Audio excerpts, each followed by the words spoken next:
بسم اللہ الرحمن الرحیم۔ السلام علیکم ورحمۃ اللہ وبرکاتہ۔ ویلکم کرتا ہوں میں آپ کو اپنے یوٹیوب چینل رزاق ٹیک میں۔ دوستو، یہ تحریر ہے 4 بیٹوں اور 1 باپ کی۔ چلتے ہیں ویڈیو کی طرف۔ ایک آدمی کے 4 بیٹے تھے۔ وہ چاہتا تھا کہ اس کے بیٹے یہ سبق سیکھ لے کہ کسی کو پرکھنے میں جلد بازی کا مظاہرہ نہ کریں۔ لہٰذا اس بات کو سمجھانے کے لیے اس نے اپنے بیٹوں کو دور دراز علاقے میں ناشپاتی کا ایک درخت دیکھنے کے لیے سفر پر روانہ کیا۔ ایک وقت میں ایک بیٹے کو سفر پر بھیجا کہ جاؤ اور اس درخت کو دیکھ کر آؤ۔ باری باری سب کا سفر شروع ہوا۔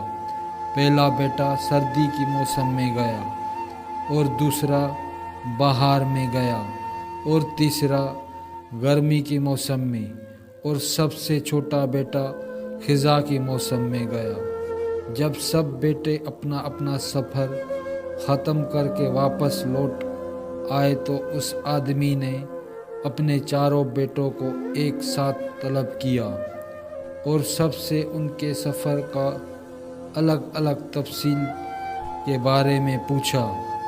پہلا بیٹا، جو جاڑی کے موسم میں اس درخت کو دیکھنے گیا تھا، نے کہا کہ وہ درخت بہت خوبصورت جھکا ہوا اور ٹیڑھا سا تھا۔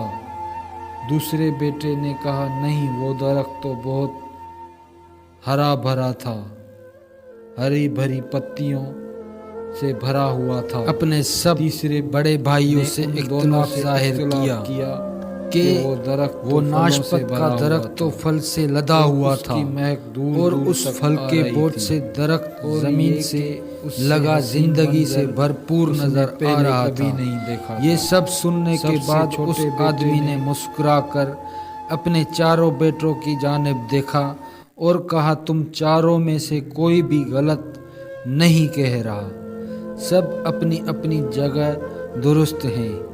بیٹے باپ کا جواب سن کر بہت حیران ہوئے کہ ایسا کس طرح ممکن ہے۔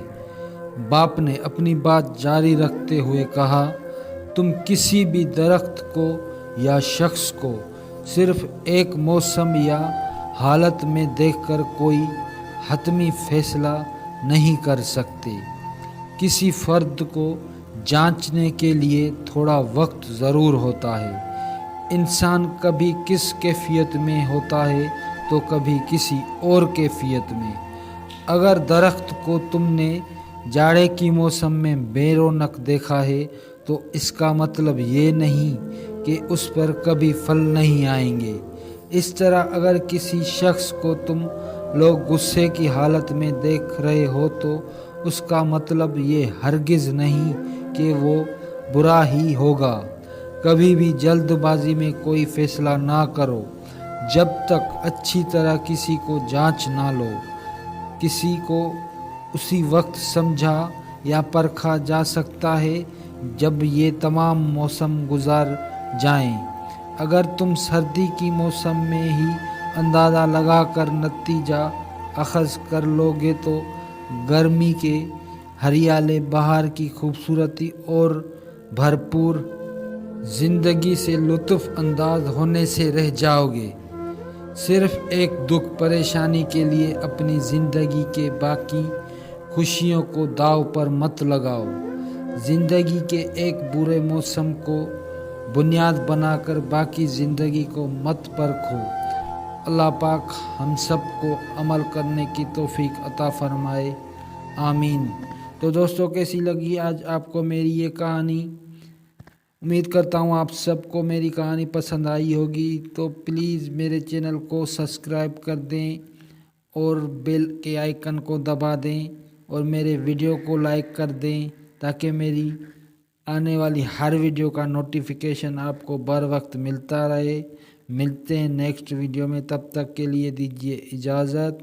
اللہ حافظ۔